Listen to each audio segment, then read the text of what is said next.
இந்த சமாதிங்கிறத ரொம்ப வெளிப்படையாக நம்ம பேசக்கூடாது தான் அது.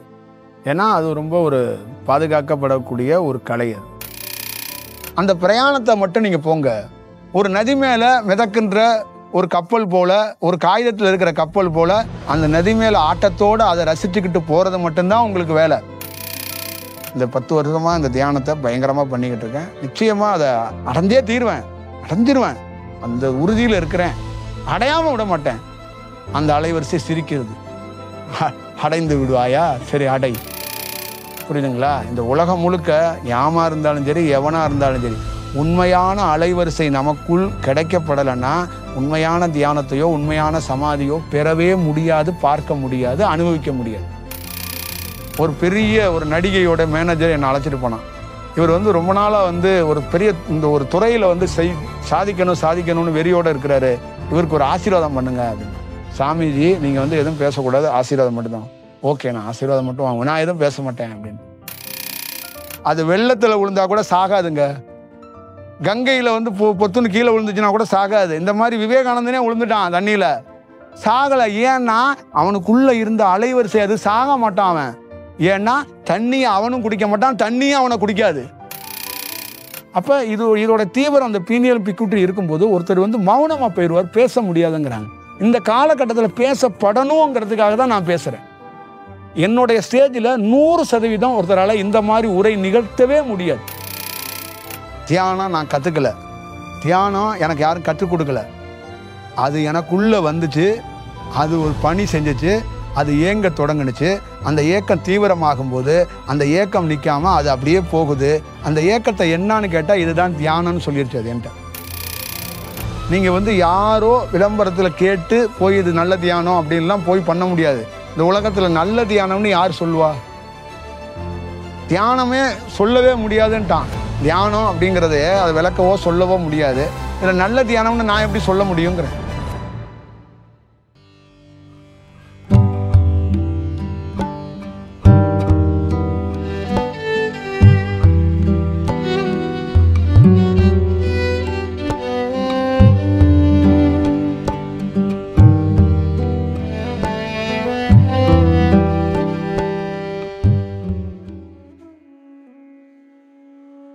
பொதுப்படையாக இந்த சமாதிங்கிறத ரொம்ப வெளிப்படையாக நம்ம பேசக்கூடாது தான் அது. ஏன்னா அது ரொம்ப ஒரு பாதுகாக்கப்படக்கூடிய ஒரு கலை. அது இப்போ அந்த கலையை அது இயல்பாக அது கிடைக்கப்படணும், அது இயங்கப்படணும்னு தான். இந்த உலகம் முழுக்க நீங்கள் பாருங்கள், நெற்றிக்கண் எங்கே இருக்குன்னு எல்லாருக்கும் தெரியும். குண்டலினி சக்தி எங்கேருந்து உற்பத்தி ஆகுதுன்னு எல்லாருக்கும் தெரியும். எல்லா பேருமே ஒரு இறை சார்ந்து இந்த உடல் சம்பந்தமாக ஒரு பெரிய ஒரு ஆய்வை கண்டுபிடிச்சி வச்சுருக்கிறாங்க. ஆனால் எல்லாத்துக்குள்ளேயும் அந்த உண்மையான பொசிஷனுக்குள்ளே போகவே முடியல. ஆண்டுகள் கிடையாது, கிட்டத்தட்ட திபேத் மாதிரி சீனா மாதிரி இடங்கள்ல 40-50 ஆண்டுகளாக இந்த உடல் சம்பந்தமாக ஆய்வு பண்ணிக்கிட்டே இருக்கிறாங்க. இப்போ ஒரு பெரிய விஞ்ஞானி பெரிய பெரிய ஆய்வுகளை மேற்கொண்டவர் இந்த உணர்வற்ற நிலை சமாதிங்கிற ஒரு செயலை அவராலே கண்டுபிடிக்க முடியல. அப்போ இதுக்குள்ள மிகப்பெரிய நிறைய உள் பொருட்கள் இது இருக்கு. இதை வெளிப்படையாக ஒரு வகுப்புக்குள்ள இதை சொல்லும்போது என்ன ஆகுதுன்னா, ஒரு மனிதனுக்கு தீவிரம் ஏற்பட்டு இது சம்பந்தமாக ஆய்வோ ஆராய்ச்சிக்குள்ளேயே இறங்கி அவன் பிரயாணத்துக்குள்ளே அவன் வேற மாதிரி ஒன்று தேட ஆரம்பிச்சிடறான். அவனுக்குள்ளே ஒன்று தேடுறான், அவன் வேற வேற விதமாக தேடுறான். இதை அடையணுங்கிறதோ இதை பற்றி தெரிஞ்சுக்கணுங்கிறதோ அவன் தேடிக்கிட்டே இருக்கிறான். இப்போ என்ன மாதிரி ஒரு ஆள் தேடி பெறலை. இதை ஆரம்பத்தில் இந்த தேடுறதுக்கு முன்னாடி தேடுவதற்கு ஒரு ஒரு ஒரு ஒரு பெரிய ஒரு செயல் வடிவத்தை அது ஏற்படுத்தி கொடுத்துச்சு. அதுக்கப்புறம் அந்த மாற்றத்தினால அது அது போக்கில் அது என்னை வச்சுச்சு, நான் போனேன். அப்போ என்னுடைய எண்ண அலைவரிசைகள் எப்படி மேல் நோக்கி வேலை செய்யும்போது நான் ஒரு பொருளை அடையணும்னு நினைக்கிறேனோ, ஒரு வேலையை செய்யணும்னு நினைக்கிறேனோ, அந்த எண்ண அலைவரிசை தீவிரமாக இருக்கும்போது எனக்கு என்ன சொல்கிறேன்னா, நான் ஒரு லட்சியம்ங்கிறேன். அந்த எண்ண அலைவரிசை இன்னும் தீவிரமாக இருக்கும்போது எனக்கு ரோல் மாடலுங்கிறேன். இவங்க தான் எனக்கு ரோல் மாடலு, நான் இந்த இடத்த அடைஞ்சே தருவேன். இந்த ஒரு உயர்ந்த கப்பு இந்த உலகத்திலே எல்லாரும் பார்த்துக்கிட்டு இருக்காங்க, இந்த விளையாட்டில் ஜெயிச்சு இந்த கப்பை இந்த என் நாட்டுக்காக வாங்கி தருவேன் அப்படிங்கிறது அந்த எண்ணத்தோடைய தீவிரம் அலைவரிசை அதுவாகவே ஃபோக்கஸ் பண்ணி அதுதான் சொல்லும்போது அப்படி ஆயிருக்கு. அப்போ ஒரு ஞானத்துக்கு அந்த அதுதான் அதுதான் அதுதாங்கிறதோட அது இயல்பாக விட வேண்டும் அப்படிங்கிறாங்க. அது நிகழணும். அப்ப அதுக்குள்ள ரொம்ப போர்ஸ்னஸ் பண்ணக்கூடாது. ரொம்ப அதை ஒரு அழுத்தத்தை ஏற்படுத்தக்கூடாது. அப்ப நம்ம ஒரு அழுத்தத்தை ஏற்படுத்தும் போது அது உடல் சார்ந்து வேற வேற விளைவுகள்லாம் ஏற்படுத்தும். வேற வேற சூழல்களை நீங்க சந்திக்க வேண்டிய ஒரு சூழல் உருவாகும். அதுக்காக அது இயல்பா விட்டுட்டு நாம ஒரு பிரயாணத்தை போனா எங்கேயாவது ஒரு குறிப்பு இந்த பிரபஞ்சத்தால நமக்கு கிடைக்கும், வழிகாட்டப்படும் அப்படிங்கிறாங்க. நீங்க நல்லா ஞாபகம் வச்சுக்கோங்க, தமிழ்நாட்டுக்குள்ள நான் நிறைய இடங்களுக்கு போகும்போது சம்பந்தமே இல்லாத நபரால ஒரு இடத்துக்கு போறதுக்கு வழிகாட்டப்பட்டது. அவருக்கு எனக்கு எந்த உறவும் கிடையாது. அவர் இந்த மாதிரி பாதையை நான் அடையறதுக்கு வழிகாட்டி இருக்கிறார். அதே மாதிரி திருவண்ணாமலையில நிறைய பேர் இடத்துக்குள்ள இருக்கும் போதும் ஒரு வெகு சிலருக்கு இங்க இருக்கிற பெரியவங்க தியானத்துக்குள்ள இருந்தாங்கல்ல முன்னாடி, அவங்க நீ இந்த இடத்துக்குள்ள இருக்காது, இங்கேருந்து அங்க போகணும்னு அவங்க வார்த்தையா சொல்லாம அவருக்குள்ளேயே ஒரு எண்ண அலைவரிசையை ஏற்படுத்தி இங்க இருந்து அவர் அங்க போறதுக்கான வாய்ப்பை உருவாக்கி கொடுத்துருக்காங்க. அப்ப உங்களுக்கு வார்த்தையா சொல்லாம நீங்க எங்க போகப்படணுமோ அதை ஏற்பாடு நாம பண்ணுவோம். புரியுதுங்களா? கடிதம் நீங்க எழுத வேண்டாம், கடிதத்தை நீங்க போஸ்ட் பண்ண வேண்டாம், கடிதமும் யாரும் கொண்டு கொடுக்க வேண்டாம். நாங்களே கடிதம் எழுதுவோம், நாங்களே போஸ்ட் பண்ணுவோம், நாங்களே கொண்டு கொடுத்துருவோம். இப்போ நீங்க அந்த அலைவரிசை உள்ள வரும்போது உங்களை பிரயாணிக்க வைக்கும். அந்த பிரயாணத்தை மட்டும் சந்தோஷமா அனுபவிங்க. அந்த பிரயாணத்தை மட்டும் நீங்க போங்க. ஒரு நதி மேல மிதக்கின்ற ஒரு கப்பல் போல, ஒரு காகிதத்தில் இருக்கிற கப்பல் போல அந்த நதி மேல ஆட்டத்தோடு அதை ரசிச்சுக்கிட்டு போறது மட்டும்தான் உங்களுக்கு வேலை. கடைசியாக அந்த கப்பல், அந்த நதி ஏன் மிதக்கப்பட்டது எல்லாமே உங்களுக்கு ஞானம் என்ற ஒரு செயல் வரும்போது முழுவதுமாக தெரியும். இப்பயே நீங்க இந்த கப்பல் கவுந்துருமா, இந்த நதி எப்படி இருக்கும், அந்த மாதிரி எல்லாம் நீங்க யோசிக்க வேண்டாம். அந்த மாதிரி சிந்தனைகள் திட்ட வேண்டாம். அந்த மாதிரி ஒரு செயல்கள் ஞானத்துக்கு அது வேற ஒரு வடிவத்துக்குள்ள போயிடும். அது வேண்டாங்கிறதான் ஒரு செயல். அப்ப இந்த ஞானம்ங்கிறத எப்படி தன்னைத்தானே சுழண்டு கொண்டு இருக்கிறதோ இந்த பிரபஞ்ச பேராற்றல், அந்த அலைவரிசை, இந்த மாதிரி தேடுகின்ற குழந்தைகளை தானாக அது உள் சார்ந்து வழி நடத்தும் என்பது நிதர்சனமான உண்மை, சத்தியமான உண்மை. அது எந்த செயலும் கட்டணமோ கமிட்மெண்டோ கமர்ஷியலோ எந்த வணிக நோக்கத்தோடையோ அந்த அலைவரிசை செயல்படாது. அந்த அலைவரிசை ஒரு தீவிரமாக தேடுகிற குழந்தைக்கு அது எங்க போய் சேர வேண்டும் என்பதை சரியான விலாசத்தை அதுவால் மட்டுமே கூற முடியும். அதுவே வழி நடத்தும். அது உள் சார்ந்து ஒரு தைரியத்தையும் ஒரு செயலையும். நீங்கள் இமாச்சலுக்கு போய் தான் ஒரு செயலை, ஒரு 2 வார்த்தை அங்க உங்களுக்கு ஒருத்தர் கொடுக்கணும். அந்த 2 வார்த்தை கொடுக்கக்கூடியவர் அங்கதான் இருக்கிறாரு. நீங்க அந்த 2 வார்த்தை கொடுக்கக்கூடியவர் தெரியாம 40 ஆண்டுகள் போராடுறீங்கன்னா அது இந்த குழந்தையை இப்பொழுது இவனுக்கு விலாசம் தொலைத்தவன், இவனை விசாரிக்கப்பட்டு சரியான இடத்துல கொண்டு சேர்க்கணும்னு உங்களுக்குள்ள அது ஊடுருவி நீ இமாச்சலுக்கு செல்லணும், இமாச்சல் தான் அப்படிங்கிற மைண்டு ஃபுல்லா அது உங்களை அந்த அந்த அலைவரிசையாவே அது தீவிரமா இருந்து நீங்க காசே இல்லைனாலும் ஒரு பிரயாணத்துக்கு தயாராயிருவீங்க.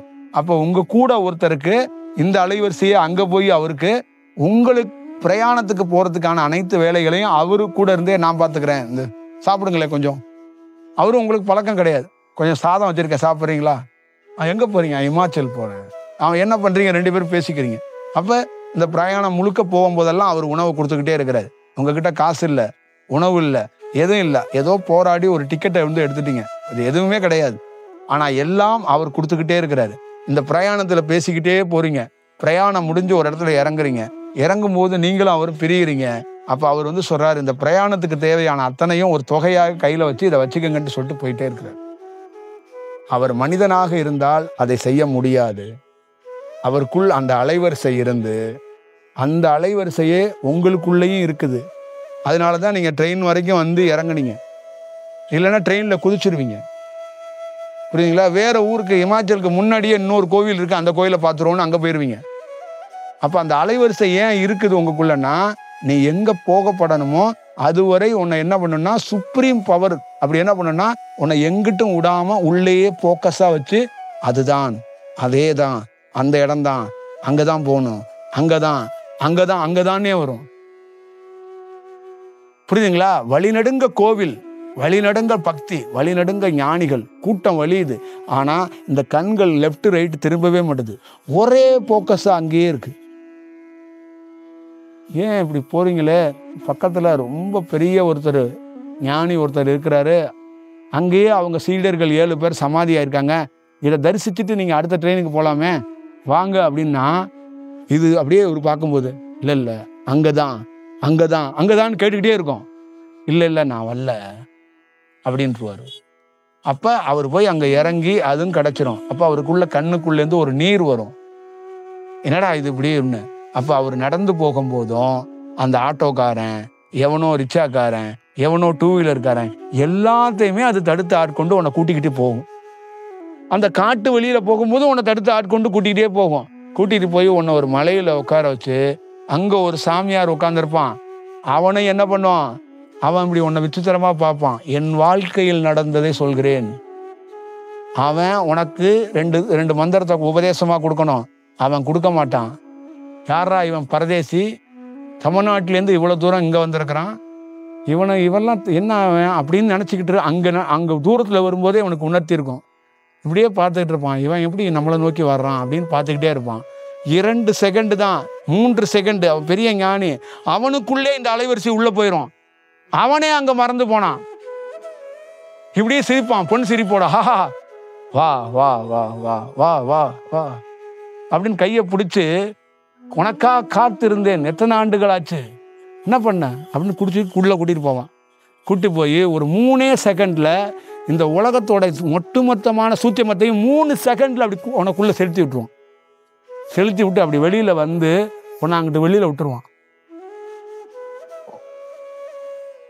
எனக்கு ஒன்றும் முடியாது. ஒன்றா இவன் இறங்கி நடந்து போயிட்டே இருப்பான். 2 செகண்டு கழித்து அந்த சாமி கீழே உட்காந்துருவான், இந்த அலைவரிசை வெளியில் போயிடும். அப்படியே பார்ப்பான், ஏன் வந்தான் என்ன அப்படின்னு. இவனு இப்போ இவனுக்குள்ள அந்த அலைவரிசை மீண்டும் உள்ளே இருக்குல்ல, அது மீண்டும் தீவிரமாக இவன் வேற என்னன்னா, அடுத்தது இவன் எங்கே போகணும், ஆரம்பித்த இடத்துக்கே போகணும்னா அங்கேயே போ அங்கேயே போ அங்கே தான் போகணும் அப்படின்னு வச்சிடும். இந்த உலகத்தில் நிறைய பேருக்கு அலைவரிசை கிடைக்காதனால எங்கெங்கெல்லாம் கொய்யாப்பழம் கிடைக்குதோ, எங்கெங்கெல்லாம் மாம்பழம் கிடைக்குதோ, மனித தன்மையில் அந்தந்த வீதிகளில் அந்தந்த ஸ்டாப்பில் இறங்கி இறங்கி மாம்பழத்தை திங்கிறான், கொய்யாப்பழத்தை திங்கிறான், ஏறுறான் இறங்குறான். என்ன சொல்றான்னா, எங்கெங்க போறீங்கன்னா ஞானத்தை தேடி போய் கொண்டிருக்கிறேன், நீங்க போங்க உங்களுக்கு கிடைக்கும், ஏன்னா உங்க முகத்துல ஒரு பளபளப்பு தெரியுதுன்னு கொய்யாப்பழம் விற்கிறவன் சொல்றான். அடுத்தது மாம்பழம் விற்கிறவன்ட்ட போறான், நீங்க தேடி போகணும், என் கடை ரொம்ப விசேஷமான கடை, நிறைய பேர் ஞானத்தை தேடி போனவங்க இங்கதான் மாம்பழம் தின்னுட்டு போயிருக்கிறாங்க அப்படின்னு வந்து சொல்றான். இப்படி தேடி தேடி தேடி தேடி அலையும் போது அந்த வினோதமான அந்த அலைவரிசை நின்று பார்த்துட்டு சொல்லுது, வினோத மனிதா ஏன் இப்படி செய்கிறாய், உன்னால் எந்த ஞானத்தை தேட முடியும், எதை நீ அறிவாய், எதை நீ பெறுவாய், உனக்குள்ள நடக்கிற இந்த சின்ன சின்ன சின்ன சமாச்சாரத்தை வைத்து விட்டு நீ அடைந்து விட்டாய், பெறுகிறாய் என்று நீயா கற்பனை பண்ணுகிறாயா? பெற வேண்டிய விஷயத்தை, கொடுக்க வேண்டிய விஷயத்தை கொடுக்க வேண்டிய நானே இங்கு நின்று கொண்டு இருக்கிறேன். உனக்கு உரியவன் நான் கொடுத்தாதானடா உண்டு, நீ எப்படா பெறுவ அப்படின்ட்டு அது அப்படியே யோசிச்சுட்டு சரி போ, எதுவரையும் போறாய் போ அப்படின்னு சொல்லி அனுப்புது. இதுதான் நிறைய பேருடைய வாழ்க்கை இந்த தொடர்கதையாக போய்கிட்டே இருக்கு. அப்போ அவங்க வரவங்க போறவங்கலாம் பேசுறாங்க, இந்த 10 வருஷமா இந்த தியானத்தை பயங்கரமா பண்ணிக்கிட்டு இருக்கேன், நிச்சயமா அதை அடைஞ்சே தீருவேன், அடைஞ்சிருவேன், அந்த உறுதியில் இருக்கிறேன், அடையாம விட மாட்டேன். அந்த அலைவரிசை சிரிக்கிறது, அடைந்து விடுவாயா, சரி அடை, எதை அடைகிறாய் என்று பார்ப்போம் அப்படிங்கிறது அது சிரிக்குது.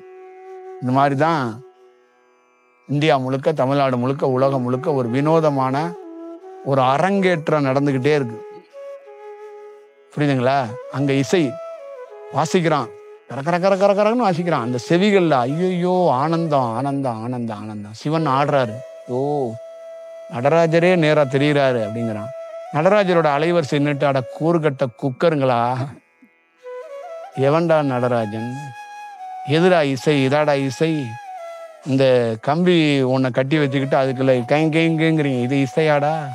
உண்மையான இசையை நீ கேட்டனா நீ என்ன ஆவ தெரியுமா? உண்மையான இசை கேட்டவன் தீக்கி பூச்சி மாதிரி சுத்தி தெரிந்தவன் ராமகிருஷ்ணனடா. ராமகிருஷ்ணன்ட்ட போய் கேட்டனா உண்மையான இசை என்னன்னு அவன் சொல்லுவான். உண்மையான இசை கேட்டுக்கிட்டே இருந்தால் தலை இப்படி ஆடும், கை இப்படி ஆடும், உடல் இப்படி ஆடும். அவனோட தூக்கமே இல்லாமல் அவனே இப்படி போதையில் மிதந்து கொண்டே இருப்பான். அதுதான் சொல்லுவான், பீனியலும் பிக்குட்ரியும் ஒழுங்கா வேலை செஞ்சா உலகத்திலே பெரிய போதை அந்த 2 பேரால மட்டும்தான் கொடுக்க முடியும்ட்டான். உயர்ந்த உலகத்திலே உயர்ந்த ஞானம்ங்கிறதும் உயர்ந்த போதங்கிறதும் உயர்ந்த ஆனந்தங்கிறத எவனால கொடுக்க முடியும்னா அந்த பீனியல் பிக்குட்ரியால மட்டும்தான் கொடுக்க முடியும்ட்டான். அதுலதான் இருக்கு. வேற எந்த கடைக்காரனாலையும் சோமபானம் சுறாபானத்தால கொடுக்க முடியாது. அது எல்லாமே ஒரு மாயை அழிந்து போறதுக்கான ஒரு சூழல். அவ்வளவுதான் இதோட விஷயம். அதனால நாம் புக்கை வச்சு கணக்கு பாடத்தில் வாத்தியார்கிட்ட கேட்ட மாதிரி இந்த 7ஆம் நம்பரில் வர்ற இந்த பாடத்தில் இருக்கிற இந்த A+ அப்படின்னு ஏதோ ஒரு கேள்விகளை கேட்டுக்கிட்டு இருந்தால் அவர் ஒரு விளக்கத்தை கொடுப்பார். இது சரியா இப்படி விளக்கத்தை கொடுத்து இப்படிலாம் சொல்ல முடியாது. சில இடங்களில் சில கணக்கை பேசப்படணும், பல இடங்களில் கணக்குகள் பேசப்படாமல் பாதைகள் மட்டும் காட்டப்படணும். அப்ப ஏடுகளை சில இடத்தில் மூடி வைக்க வேண்டும். ஏடுகளை கையில் கொடுத்தால் வேற மாதிரி ஆயிரும். உனக்கு கால கணக்கு கொஞ்சம் சரியில்லைன்னா ஏடை கையில கொடுத்து படிச்சுக்கிட்டே உட்காந்து பரவசத்தில் திண்டாடு. கொஞ்ச நாளைக்கு போயிட்டு வா, அதுக்குள்ள காலம் சரியாயிரும். திருப்பி நான் வர்றேன். அப்ப ஏடுக்கு வேலை இல்லை, நானே உள்ள வந்துடுவேன். நான் உன்னை வழி நடத்துறேன். புரியுதுங்களா? இப்போ நீங்க கொஞ்சம் அப்படி இப்படி இருக்கிறது காரணம் உங்களுக்குள்ள ஒரு புக்கெல்லாம் கொடுக்குறோம், ஏடுகள்லாம் கொடுக்குறோம், படிச்சுக்க போ. மாம்பழம் கடை, கொய்யாப்பழம் கடை, பல ஆசிரமங்கள், பல தீட்சைகள், பல ஆள்கள் அப்படி சுற்றி தெரிஞ்சுட்டு வா. ஒரு நாள் உனக்குள்ள ஒரு உண்மையான நேரம் காலம் வரும்போது நாம வந்துருவோம். அதான் சொல்லுவான், தடுத்து ஆட்கொள்வது ஞாமே வருவோம் அப்படிங்கிறதுக்கு அதுதான் பொருள். புரியுதுங்களா? இந்த உலகம் முழுக்க யாமா இருந்தாலும் சரி, எவனா இருந்தாலும் சரி, உண்மையான அலைவரிசை நமக்குள் கிடைக்கப்படலைன்னா உண்மையான தியானத்தையோ உண்மையான சமாதியோ பெறவே முடியாது, பார்க்க முடியாது, அனுபவிக்க முடியாது. அப்ப நாம பெற்றிருக்கிறத, நாம அனுபவிச்சிருக்கிறத அதுவே நிஜம் என்று நாம ஒரு புத்தகம் எழுதிட்டு உட்கார்ந்துருக்கோம். புரியுதுங்களா? அப்ப நாம அந்த முழுமை பெறாம எழுதுறதோ படிக்கிறதோ சொல்றதோ அது அந்த அலைவரிசை என்ன சொல்லலாம், இது பிழையான செயல் அப்படின்னு என்ன பண்ணிரும், இதுவே கர்ம வினை. இப்ப ஒரு தியானத்துல எக்ஸ்பர்ட் பதஞ்சலியோட யோக சூத்திரத்தை ஒருத்தன் வகுப்பா எடுத்து ஒருத்தன் தியானத்தை கொடுக்குறான்னா அது பிழையா நடந்துச்சுன்னா அவன் என்ன நினைப்பான் நீங்களே சொல்லுங்க. அவன் அலைவரிசையா பார்த்துக்கிட்டே இருப்பான். இப்ப நீ பிழையாவே நடத்திக்கிட்டே இருக்கிறன்னா உனக்கு நீ நடத்தப்படணும், நீ குருவாகப்படணும்னு என்ன அலைவரிசையில இருக்கு. அதுக்காக தன்னுடைய கலையை தவறா இப்படியே பண்ணிக்கிட்டே இருக்கும்போது அவன் பார்த்துட்டு இந்த கலை இவன் இதை சார்ந்தவன் அத்தனை பேரும் பிழையாகத்தான் இருப்பான் அப்படிங்கிறத அவருக்கு சொல்லிட்டு போயிடுவார். அது சரியா இருக்காதுன்ட்டு போயிடுவார். சில புத்தகங்கள்லாம் இருக்கு, தொட்டணிச்சுக்குவே நீ விடுபடுறதுக்கே 15 வருஷம் ஆகும். சில தியானம்லாம் இருக்கு, தொட்டனா அவன் வாழ்க்கையே முடிஞ்சு போன தியானம்லாம் இருக்கு. அதுலேருந்து வெளியிலே வர முடியாது. அது ஒரு உயர்ந்த தியானம் மாதிரி அதுக்குள்ளே இருப்ப. இந்த பிரமிடுன்னு சொல்லிக்கிட்டு அங்க எகிப்துல இருக்குல்ல சுடுகாடு, அதுக்குள்ள போய் உட்காந்தா மம்மி பேய் வந்துடும். புரியுதா? அது ஒரு தியானத்துக்காக கட்டப்பட்ட சுடுகாடு. அதுக்குள்ள உண்மை தத்துவத்துக்குள்ள அது இல்லாதனால சுடுகாட்டுக்குள்ள போய் செத்தவனா போய் உள்ள சமாதின்னு சொல்லி தூக்கி வச்சுட்டாங்க. இப்ப அங்க தியானம் பண்ண போறவன்லாம் பேய் பிடிச்சி அவனு செத்து போயிட்டான். புரியுதா? இந்த உலகம் முழுக்க அதுதான் பிரமிடை வச்சுட்டு போனவன் இந்தியாவில் ஒரே ஒருத்தன் சாதிச்சவனை எனக்கு காட்டுங்கிறேன். செத்து போயிட்டாங்க, செத்துருவாங்க. நான் தான் ஒரு சேலஞ்சு பண்ணி ஓப்பன் சொல்றேனே, செத்து போயிடுவாங்க, செத்தவங்க தான் இருக்கிறாங்க. புரியுதுங்களா? அவ்வளவுதான் இதோட விஷயம். இது என்னன்னா இப்படி பெற முடியாதுங்கிறதா சொல்றேன். இப்ப நாம் பெற்றோம் அப்படின்னா ஒன்றும் பெறலைங்க, நாம ஒன்று சொல்றோம்னா ஒன்று சொல்லலைங்க. அந்த அலைவரிசை நம்மை சரியான நேரத்தில் வழிகாட்டுனுச்சு. இந்த சொல்லுவாங்களே எங்க ஊர்ல சரியான மொழி சொல்லுவாங்க, தவிச்ச நேரத்தில் அந்த குழந்தைக்கு தண்ணி கொடுக்கணும்ப்பா, பசித்த நேரத்தில் ஒருத்தருக்கு உணவு கொடுக்கணும்ப்பா, தடுமாறு நேரத்தில் கையை பிடிக்கணும்ப்பா. 30 வயதாயும் கல்யாணத்துக்கு ஒரு வரன் வந்திருக்கும் போது அந்த நேரத்தில் யார் என்னான்னு பார்க்காம தாலி எடுத்து கொடுத்துடணுப்பா. நம்மளே ஒரு பட்டு சேலையை தாலியை வாங்கி அந்த குழந்தைக்கு கொடுத்துடணுப்பா. அந்த மாதிரி ஞானம் தடுமாறுற குழந்தைய அவன் விடவே மாட்டான். அந்த எத்தனை முறை அந்த குழந்தை தடுமாறும், ஒரு இடத்துல பிடிச்சிருவான். அப்ப அவன் என்ன கொடுப்பான், அந்த தவிச்ச வாய்க்கு தண்ணியை கொடுப்பான். அந்த தண்ணி உன்னை தவறான இடத்துக்கு அனுப்பாதுடா, அதுதான் ஞான சாணம். இல்லடா குடுறா போடா. இந்த உலகத்துல எங்க வேணாலும் சுத்து, நீ கெட்டு போக மாட்ட. ஏன்னா பலரும் பார்ப்பாங்க, அவனை வந்து இவங்கிட்ட ஒன்று இருக்கு இவன்கிட்ட ஒன்று இருக்குன்னா இவங்கிட்ட ஒன்று கொடுத்துருக்குறான் ஒருத்தன், அதுதான் ஒன்று இருக்கு. இப்போ என்ன ஒருத்தன் சொன்னான், ஒரு பெரிய சாமியார், ஒரு பெரிய ஒரு நடிகையோட மேனேஜர் என்னை அழைச்சிட்டு போனான். இவர் வந்து ரொம்ப நாளாக வந்து ஒரு பெரிய இந்த ஒரு துறையில் வந்து சாதிக்கணும்னு வெறியோடு இருக்கிறாரு, இவருக்கு ஒரு ஆசீர்வாதம் பண்ணுங்க அப்படின்னு. அப்போ என்கிட்ட என்ன சொன்னான்னா, சுவாமிஜி நீங்கள் வந்து எனக்கு அப்போ தான் தியானம்லாம் வந்து கொஞ்சம் நடந்துகிட்டு இருக்கிற விஷயம், சாமிஜி நீங்கள் வந்து எதுவும் பேசக்கூடாது, ஆசீர்வாதம் மட்டும்தான். ஓகே, நான் ஆசீர்வாதம் மட்டும் வாங்குவேன், நான் எதுவும் பேச மாட்டேன் அப்படின்னு. இது போனோன்னா நான் போய் இப்படி நிற்கிறேன், அவர் ஆசீர்வாதம் பண்ணுறாரு, தலையில் கை வைத்து, அப்புறம் ஒரு சிகப்பு கயிறு எடுத்து கையில் கட்டினேன். நான் அப்படியே வெளியில் வந்து நின்றுட்டேன். ஒரு 25 நிமிஷம் அரை மணி நேரம் கழிச்சு அவர் வந்து ஃபோன் அடித்தார், நீங்கள் போங்க நான் உங்களுக்கு பார்க்குறேன் அப்படின்ட்டு. அப்புறம் ஒரு சாயந்தரமோ அடுத்த நாளே எனக்கு ஃபோன் பண்ணுறாரு, ஒரு பையனை நீ அழைச்சிட்டு வந்தியே, சாமியார் சொன்னார் அழைச்சிட்டு வந்தியே, அந்த பையன் அவன் சாதாரணமாக தெரியலையே, அவனுக்குள்ளே ஏதோ ஒன்று பயங்கரமான ஒரு விஷயம் இருக்கு, என்னங்க இவர் அதிர்ச்சியாகி கேட்டிருக்காரு, என்னங்க அப்படின்னு. அவன் தலையை தொட முடியலப்பா, தொட்டா ஒரு மாதிரி இருக்கு, அப்போ அவனுக்குள்ள ஒன்று இருக்குப்பா அப்படின்ட்டு. இப்போ இவர்கிட்ட கேட்டேன், என்னங்க என்ன சொன்னார் சாமிஜி, உனக்குள்ள ஒன்று இருக்குங்கிறாரு. எனக்குள்ள என்னையா இருக்கு, தொழில் கிடைக்குமா கிடைக்காதா, தொழிலாம் இல்லை, உனக்குள்ளே ஒன்று இருக்குன்னா அவர் பயப்படுறாருப்பா அப்படிங்கிறாரு. அப்போ எனக்குள்ள ஒன்று இருந்தது, நான் உருவாக்கிக்கல. எங்கள் அப்பாவும் எங்கள் அம்மாவும் நீ பட்டணத்துக்கு போகிற இந்தா வச்சுக்கன்னு காசு தான் கொடுத்தாங்க, இந்த அலைவரிசையை கொடுக்கல. இந்த அலைவரிசையை மரணம் இல்லாத ஒருத்தன் இருக்கான் பாரு, அவன் வந்து டேய் மகனே நீ இதை வச்சுக்க, தீயவன்கள் தொட்டா கூட உன்னை ஒன்று பண்ண முடியாது, நீயும் தீய வழிக்கு போக மாட்டாய், தீயவனும் உன்னை சுட முடியாது, இது எரியாத பொருள், இது எங்கே தூக்கி போட்டாலும் சபரிமலையில் நெய் தேங்காய் கட்டி தூக்கி கொண்டு போயிட்டு நெய்யை ஐயப்பன் தலையில் ஊற்றிட்டு தேங்காவை உடச்சி நெய்யில் போட்டுருவாங்க, தீயில அந்த நெய் தேங்காய் எரிஞ்சுக்கிட்டே இருக்கும். ஆனால் உண்மையான ஞானியை தீயில போட்டனா அவன் நெருப்பாக தான் இருப்பான், எரிய மாட்டான்.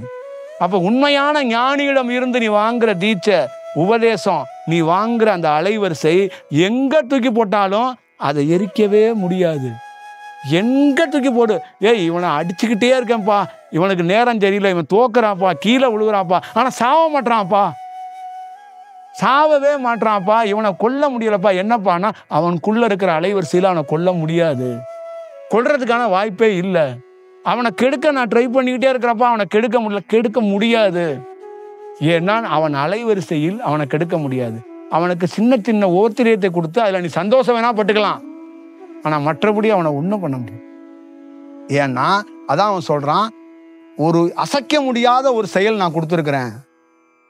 ஏன்னா கொடுத்தவன் யார் அப்படின்னா மரணம் இல்லாதவன் நான், என்னோட செயல் நடுநடுங்கும். இதை தெரிஞ்ச ஒரு ஞானி இருக்கான்ல, கொலை நடுங்கும் அவனுக்கு. இதை தெரிஞ்சிருக்கான்ல அவன் பார்த்துட்டு ஆஹா இவர் ஏன் இங்க அப்படிங்கிற மாதிரி ஒரு சூழல் வந்து உருவாயிரும். புரியுதுங்களா? இதுதான் அதோட இருக்கிற விஷயம். அப்ப இது வந்து இயல்பா ஒரு இயற்கையா ஒரு இடத்துக்குள்ளேருந்து கிடைக்கப்பட்டவங்களை, ஒரு நல்ல ஞானிக்கிட்ட இருந்து பெறப்பட்டவங்க, அந்த குழந்தை எத்தனை கஷ்டத்துல எத்தனை துன்பத்துல எங்க போனாலும் அது காப்பாற்றப்பட்டே தீரும். புரியுதுங்களா? அதை வந்து அந்த குழந்தைக்கு வந்து நீ கொண்டு போய் ஒரு 3 வயசு குழந்தை இருக்குன்னு வச்சுக்கவே, ஒரு பெரிய அலைவரிசை வந்து அதுக்குள்ள போயிருச்சுன்னு வச்சுக்கவே, அது வெள்ளத்துல விழுந்தா கூட சாகாதுங்க, கங்கையில வந்து பொத்துன்னு கீழே விழுந்துச்சுன்னா கூட சாகாது. இந்த மாதிரி விவேகானந்தனே விழுந்துட்டான் தண்ணியில, சாகலை. ஏன்னா அவனுக்குள்ள இருந்த அலைவரிசை அது, சாக மாட்டான் அவன். ஏன்னா தண்ணியை அவனும் குடிக்க மாட்டான், தண்ணியும் அவனை குடிக்காது. நல்லா ஞாபகம் வச்சுக்க, தண்ணியை அவன் குடிக்க மாட்டான், தண்ணியும் அவனை குடிக்காது. அப்ப அங்க என்ன ஆகுனா அந்த அலைவரிசை அவனுக்கு காப்பாற்றப்படும். அதுதான் முக்கியமான விஷயம். அப்ப எந்த சூழல்ல எந்த வடிவத்துல ஒருத்தனை வீழ்த்தணும்னு நினைச்சா கூட அவனுக்குள்ள நல்ல அலைவரிசை இருந்தால் அவனை வீழ்த்தவே முடியாது. அதுதான் அவன் வந்து ஒருத்தன் வந்து சொல்றான், எனக்குள்ள இருக்கிற என்ன வேணாலும் என்னை பண்ணலாம், ஆனா என்னுடைய அலைவரிசைக்கு வந்து ஒண்ணுமே நீ பண்ண முடியாது. அதனாலதான் சொன்னான், எந்த கத்தி வைத்தும் என்னை வெட்ட முடியாது, எந்த ஆயுதம் வைத்தும் என்னை கொல்ல முடியாது, எந்த பயோஸ்கோப் வச்சும் என்னை பார்க்க முடியாது, என் அனுமதி இல்லாமல் என்னை அறியவோ பார்க்கவோ என்னை செய்யவோ முடியாது. ஒண்ணு, என்ன எந்த செயல் கொண்டும் அழிக்க முடியாது. அதுதான் உணர்வற்ற நிலை. புரியுதுங்களா? அதுதான் செயல் வடிவம். அப்படியாப்பட்ட செயல் வடிவத்துக்குரிய செயலிலிருந்து தான் நீங்க எல்லாம் வழிகாட்டப்படுறீங்க. நீங்க எல்லாம் சாதாரண ஆள் கிடையாது, புரியுதா? ஆனா நீங்க பார்க்குற வேலை கொஞ்சம் அப்படி இப்படி தான் பார்க்குறீங்க. ஆனால் உங்களை வழி நடத்துறதோ உங்களை கண்காணிக்கிறதோ உங்களை பார்க்கறது யாருன்னா சாவு இல்லாதவன் ஒருத்தன் பார்க்குறான். ஆனால் உங்கள் சவகாசெல்லாம் சாவுறவனுடைய வச்சுருக்கீங்க. புரியுதுங்களா? அதனால தான் உங்களுக்கு அந்த வாழ்க்கையோட சூராசியம் தெரியலை, வாழ்க்கையோட உண்மை தத்துவம் தெரியலை. வாழ்க்கையில் சாக போகிறவன்ட்டே போய் ஐடியா கேட்டிங்கன்னா அவன் என்ன சொல்லுவான்? ஒரு குப்பை ஐடியாவை கொடுப்பான், இல்லைன்னா நம்ம மனசை கஷ்டப்படுத்துகிற மாதிரி ஒரு செயலை செய்வான். இப்போ உன் தொடர்பு யாரோட இருக்கணும்னா அந்த மரணம் இல்லாத பெருவாழ்வு இருக்கக்கூடிய அந்த அலைவரிசை என்றாவது ஒரு நாள் மீண்டும் மீண்டும் அதுக்கு ஒரு விஷயம் பெறும் அப்படிங்கிறதுக்காக தான் அது அந்த டிராவல் கிடைக்கணும். அப்போ நமக்குள்ள சந்தோஷமோ ஒரு செயலோ ஒரு கவலையோ இருந்துகிட்டு இருக்கிற காரணம் சுற்றி இருக்கிற புற சூழல். யாராவது ஒருத்தர் சொல்லுங்க, உங்களால் அழுதது 5 நாள் தான் இருக்கும், இல்லை ஒரு வருஷத்துல 20 நாள் தான் இருக்கும். பிறரால் அழுதது தான் 200 நாள் இருக்கும். நீங்க பிறரால் சிரிக்க வைக்கப்படுகிறீர்கள், பிறரால் அழுகப்படுகிறீர்கள். உங்களால் சிரிக்கப்படுகிறதோ உங்களால் அழுகப்படுகிறதோ வெறும் சொப்பமான நாட்கள். புரியுங்களா? நான் நல்லா இருக்கிறேன்ப்பா, என் பையனை நினைச்சு அழுகிறேன்ப்பா. நான் நல்லா இருக்கிறேன்ப்பா, என் குடும்பத்தை நினைச்சு அழுகிறேன்ப்பா. நான் நல்லா இருக்கிறப்பா, என் ஆபீஸ் ஸ்டாஃபை நினைச்சு அழுகிறேன்ப்பா. நான் நல்லா இருக்கிறப்பா, இந்த தேசத்தை நினைச்சு அழுகிறேன்ப்பா. நான் நல்லா இருக்கிறப்பா, இந்த இந்த டிரைவரை நினைச்சு அழுகிறேன்ப்பா. அடிக்கடி பிரேக்கை போட்டு என்னை வந்து பயமுறுத்துறான்ப்பா. புரியுதுங்களா? இப்போ உங்களை செயல் வடிவம் பண்றது அதுதான். சரிதானே? கரெக்டா?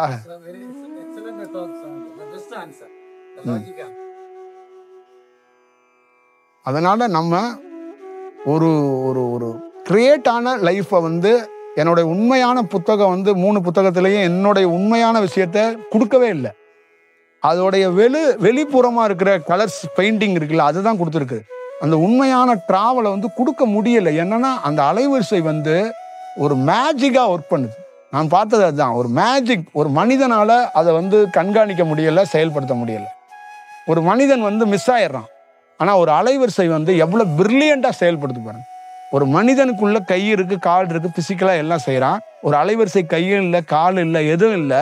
ஆனால் அது வந்து அவ்வளோ பிரில்லியண்டாக ஒருத்தனை வழி நடத்துது, ஒருத்தனுக்கு வாழ்க்கை கொடுக்குது, அவனை வந்து உயர்வாக எடுத்துகிட்டு போகிறதுக்கு வாய்ப்பை உருவாக்குது. இப்போ கை இருக்கிற, கால் இருக்கிற என் தாய் தந்தை செய்ய முடியாததான் இந்த அலைவரிசை ஒரு பிரில்லியண்டாக என்னை மாற்றி விட்டு போயிடுச்சு. இப்போ என் தாய் தந்தை இல்லை, இருந்தாங்கன்னு வச்சிங்களே, அழுதுருவாங்க. ஏன்னா என்னுடைய சன்னை நான் அப்படி பார்க்க இப்படிதான் மாறுத நான் ட்ரை பண்ணி பல நாள் தோத்துருக்கேன், பல வடிவத்துக்குள்ள இருந்திருக்கேன். ஆனால் இவனே அப்படி மாறி இருக்கிறான் அப்படிங்கிறது ஒன்று இருக்குல்ல, அது எப்படி அப்படிங்கிறது ஒன்று அவங்களுக்கு ஒரு ஆச்சரியமாயிரும். இதுதான் அதோடைய செயல்பாடுகள்.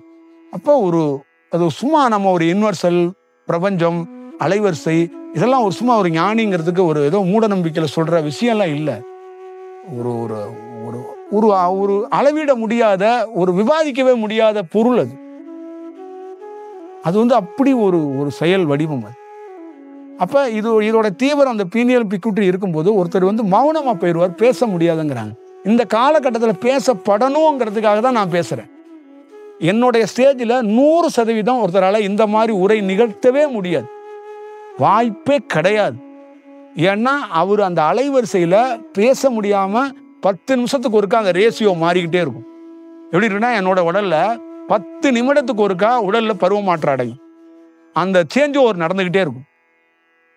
அந்த சேஞ்ச் ஓவர் கொடுத்துக்கிட்டே இருக்கும். நீ பேசிக்கிட்டே இருப்ப, ஒரு கேள்வி கேட்டிருப்ப, நான் ஒரு 5 நிமிஷம் கழிச்சு அங்கிட்டு போனேன்னா அங்கே வேற ஒரு கதாபாத்திரத்துக்குள்ள நான் மாறி இருப்பேன். அந்த சேஞ்ச் ஓவர் அடிக்கடி நடந்துக்கிட்டே இருக்கிற ஒருத்தராக தான் ஒருத்தர் இருக்கிறாரு. அப்போ என்னன்னா, அவர் சேஞ்ச் பண்ணல, அந்த அலைவரிசையை சேஞ்ச் பண்ணிக்கிட்டே இருக்கு. அப்போ அங்கே என்ன நடக்குதுன்னா, அவருக்குள்ள ஒரு பெரிய ஒரு சுழற்சி நடந்துக்கிட்டே இருக்கு, ஒரு பணி நடந்துக்கிட்டே இருக்கு. இந்த ஃபேக்ட்ரியில் லைட்டை நிப்பாட்டுறதே கிடையாது, ஜென்ரேட்டு கிடையாது, கரண்ட் போகிறதே கிடையாது, எனி டைம் ஒர்க் நடந்துக்கிட்டே இருக்கு. ஆனால் எந்த மனிதனும் வேலை செய்யலை. அந்தந்த உறுப்புகளை அதுவாக தானாக இயங்க வைக்கிறதுக்கு ஒரு பணி நடந்துக்கிட்டே இருக்கு. இதுதான் விஷயம். அப்போ உடலை உனக்குள்ள அந்த சேஞ்ச் ஓவர், அந்த அலைவரிசை உள்ள வர்றதுனால உன்னுடைய உடலே கஷ்டப்பட்டு இயங்கிக்கிட்டு, அப்போ அந்த கஷ்டப்பட்டு இயங்கிறது ஒரு இடத்துல முடியாமல் போகும்போது இன்னொரு உடல் வந்து அதுக்கு ஒரு ஊசியோ ஒரு மாத்திரையை போட்டு விட்டு அது தூங்க வைக்குது. அதே அந்த அலைவரிசை இருந்துச்சுன்னா அந்த ஊசி மாத்திரையை தாண்டி உனக்கு ஒரு சேஞ்ச் ஓவர் அது உருவாக்கிக்கிட்டே இருக்கும்.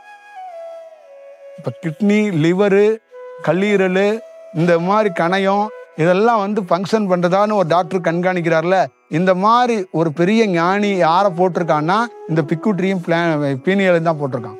இப்போ இவன் ஒழுங்காக பார்த்தானா அங்கே சேஞ்ச் ஓவர் கொடுத்துக்கிட்டே இருப்பான். நீ அதிகாலையில் 4 மணிக்கு இப்படி எந்திரிக்கணும் இருக்குல்ல, அவன் உன்னை 3 o'clock எழுப்புவான்.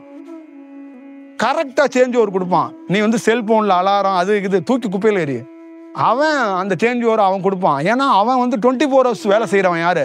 பிக்குட்ரியும் பீனியலும். அவனுக்கு ஏது தூக்கம்? அவன் கரெக்டாக உன்னை எழுப்பி போ அந்த விஷயம். அப்போ மலை வாசல் பாருங்க, மலை வாசல் பாத்ரூம் போகிற ஒரு சாக்கடை, யூரின் வாசல் ஒரு சாக்கடை. இப்போ குடல் வாழ்வே ஒரு சாக்கடை தான். உங்கள் கழுத்து கீழே உணவு போயிடுச்சுன்னா அதுவே சாக்கடை தான். இப்போ இந்த வாசல்லாம் ஒரு பூந்தோட்டம் மாதிரி மாறுது. எப்படி பூந்தோட்டம் மாதிரி மாறும்? அந்த பீனியல் பிக்குட்ரியோட வேலை தான். அப்போ அங்கே என்ன ஆகுன்னா, தேவையற்ற உணவுகளை அது உள்ள வராம உனக்குள்ள எண்ணத்திலேருந்து கட் பண்ணுது. புரியுதா? தேவையற்ற மசாலா, தேவையற்ற எண்ணெய், தேவையற்ற செயல் அங்க உள்ள போக விடாம இருக்கும்போது அந்த இடம் சுத்திகரிக்கப்படுது. அதுக்கு காரணம் கட்டுப்பாடு இருந்தா தோத்து போயிடுவ. அந்த எண்ணெய் அலைவரிசையை மாறுறதுக்கு அவன் பண்றான், உதவி பண்றான். அப்ப சோர்வா ஒருத்தர் தூங்கிக்கிட்டே இருக்கிறவன அந்த பீனியல் பிக்குட்ரி வேலையில தூக்கத்தை மறந்து அவன் தியானிக்கணும் போலே தோணுது. அப்ப அங்கேயும் அவன் சேஞ்ச் ஓவர் ஆக்குறான். அப்ப ஆசை கனவுன்னு சுத்திக்கிட்டே இருந்தவன அந்த எண்ணங்களை தோன்ற விடாம குறைச்சு, அதுவா வந்தா வரட்டும், இல்லைன்னா நம்ம ஒன்றும் தேவையில்லை, நம்ம பாட்டில் அப்படி போவோம் அப்படிங்கிற அந்த சூழலுக்கும் வரும்போது அங்க அவனுக்கு விரயமோ அவனுக்கு வீண் குழப்பமோ இல்லாம போயிடுது. அப்போ ஒரு தியானம் பர்ஃபெக்டா உருவாகிறதுக்கு அந்த இயல்பாய் அது இயங்கணும், அது ஏக்கப்படணும், அது நடக்கப்படணும். கிரைண்டர் வேணும், மாவு அரைக்கணும், ஆனா கிரைண்டரையும் பார்க்கக்கூடாது, நாமளும் அரிசி போடக்கூடாது, நாமளும் சுவிட்ச் போடக்கூடாது, அதுவா இயங்கணும். இதுதான் விஷயம். சரியா? இது வேணும். இப்ப நான் வந்து தியானம் நான் போய் பண்ணல, தியானம் நான் கத்துக்கல, தியானம் எனக்கு யாரும் கற்றுக் கொடுக்கல, அது எனக்குள்ள வந்துச்சு, அது ஒரு பணி செஞ்சிச்சு, அது ஏங்க தொடங்குனுச்சு. அந்த ஏக்கம் தீவிரமாகும் போது அந்த ஏக்கம் நிற்காம அது அப்படியே போகுது. அந்த ஏக்கத்தை என்னன்னு கேட்டா இதுதான் தியானம்னு சொல்லிருச்சு அது என்கிட்ட. இதுக்கு எங்கள் ஊரில் ரொம்ப பேர் வந்து பஸ்ஸெல்லாம் ஏறி போய் ஏதோ உடையெல்லாம் போட்டு பேஜெல்லாம் போட்டு ஒரு டோக்கன் நம்பர்லாம் போட்டு காசெல்லாம் கொடுத்து கட்டிட்டு அங்கே குருநாதா குருநாதான்னு தூரத்தில் உட்காந்து பார்த்துக்கிட்டே இருக்காங்களே, அது பேர் என்ன? அது வேற. இப்போ இது வந்து இப்போ இந்த படத்தில் ஒருத்தன் கேட்டான்ல, கல்யாணம்னா என்னம்மா? தாலி கட்டி பிபி ஊதி மோளம் அடிச்சு வடை பாயசம்லாம் போட்டு தானே கல்யாணம். இந்த பொண்ணுக்கு தெரியலம்மா, சும்மா ஒரு தாலி எப்படி கட்ட சொன்னிச்சுமா, மஞ்சள் கைட்ட கட்டினம்மா, கட்டினோன்னே இது என்ன சொல்லுதுன்னா இதான் கல்யாணம், நீ தான் புருஷங்குதுமா, இது என்னம்மா இது அப்படிங்கிற மாதிரி தான். இப்போ நமக்கு தியானம்னா ஏதோ ஒரு பெரிய சென்டரில் உட்காந்து லைட்லாம் ஆஃப் பண்ணி பெரிய சவுண்ட்லாம் போட்டு வேற மாதிரி ஒரு கலையை வச்சு அப்படி பண்ணாதான் தியானம்னு இந்த உலகம் நம்பிக்கிட்டே உட்காந்துருக்கு. அட மடையா, நீ இப்படி நடந்து இப்படி வாக்கிங் காலில் போறல, உன் காதுக்குள்ள ஒரு அலைவரிசை வந்து டம்முன்னு பூந்து செஞ்சுக்கவ, உனக்குள்ளே தானா தியானம் பிறந்துடும். புரியுதா? தானா அது நிகழ்ந்துடும். அப்புறம் நீ உன்னுடைய வேற ஒரு செயலுக்குள்ள மாறி போயிடுவ. புரியுதா? நீ 10 ஆண்டுகள் இந்த ஆசிரமத்தோட சீடர் பக்தர் வாலிண்டர்லாம் அங்க ஒரு எம்ப்ளாய்மெண்ட் ஆபீஸ்ல பதிவு பண்ணி வச்சிருக்க மாதிரியோ, நீ ஒரு கவர்மெண்ட் சர்வீஸ்ல இருக்கிற ஆள் மாதிரி சொல்ல வேண்டிய அவசியம் எல்லாம் அங்க கிடையாது. புரியுதா? அது வேற. ஒரு டைட்டில் என்ன சொல்லுவ, நான் 10 ஆண்டு தியானத்துக்குரியவன்னு சொல்ல மாட்டேன், அது தானா ஏங்கி ஏங்கி நானே ஒன்று இல்லைன்னு சொல்லிட்டு போயிடுவேன். நான் தியானம் பண்றவன்னு நீ சொல்ல மாட்டப்பா, அங்க நீ அடுத்ததா என்ன சொல்லுவேன்னா நான் ஒன்று இல்லைங்க அப்படின்ற உன் வாயிலேருந்து வந்துடும். புரியுதா? இப்போ நீங்கள் என்ன பண்ணுறீங்க? பல ஆசிரமத்தில் நான் 15 வருஷம் இந்த ஆசிரமத்தோட வாலிண்டர்ஸ், 10 வருஷம் இதோட வாலிண்டர்ஸ், 20 வருஷம் இவருடைய டிவோட்டியாக நான் இருந்து அப்படியே போயிட்டே இருக்கிறேன். அப்போ உங்களுக்குள்ள அந்த அலைவரிசை எப்பயாவது ஒரு இடத்துல அத்திப்பூத்த மாதிரி வந்து உங்கள் வீட்டில் ஏதாவது ஒரு பெரியவங்க ஒரு துண்ணூரை பூசி விட்டு குங்குமத்தை வைக்கிறாங்கல்ல, அந்த மாதிரி அத்திப்பூத்த மாதிரி ஏதாவது ஒரு அலைவரிசை வந்து ஒரு சின்னதாக ஒரு ஆசீர்வாதத்தை பண்ணிட்டு ஓடி போயிடுது. அது நிரந்தரமாக அது பணி செய்கிறதோ நிரந்தரமாக உங்கள் கூட ட்ராவல் பண்ணுறதோ இல்லை. அப்படி இருந்திருந்தால் நீங்கள் மிகப்பெரிய சேஞ்ச் ஓவரை பண்ணியிருப்பீங்க. அப்போ உண்மையான தியானம்னு என்னன்னு நீங்களே கண்டுபிடிச்சிருப்பீங்க, பார்த்துருப்பீங்க. புரியுதுங்களா? அப்போ உண்மையான தியானங்கிறது யாரோ சொல்லி யாரோ கேட்டு கிடையாது, நீங்களே உணரணும். அது உங்களுக்கே கற்றுக் கொடுக்கும், உங்களுக்கே தெரியும். நீங்கள் யாரோ விளம்பரத்தில் கேட்டு போய் இது நல்ல தியானம் அப்படின்லாம் போய் பண்ண முடியாது. இந்த உலகத்தில் நல்ல தியானம்னு யார் சொல்லுவா? தியானமே சொல்லவே முடியாதுன்ட்டான். தியானம் அப்படிங்கிறதே அதை விளக்கவோ சொல்லவோ முடியாது. இதில் நல்ல தியானம்னு நான் எப்படி சொல்ல முடியுங்கிறேன். புரியுதுங்களா? இப்போ நான் பேசிக்கிட்டே இருக்கிறேன், எனக்குள்ளே இருக்கிற அலைவரிசை ஓடி போச்சுன்னா, நாளைக்கு இந்த அலைவரிசை இல்லைன்னா நான் எப்படி நல்ல தியானம் கொடுக்குறேன்னு சொல்ல முடியும்? சொல்ல முடியுமா? முடியவே முடியாது.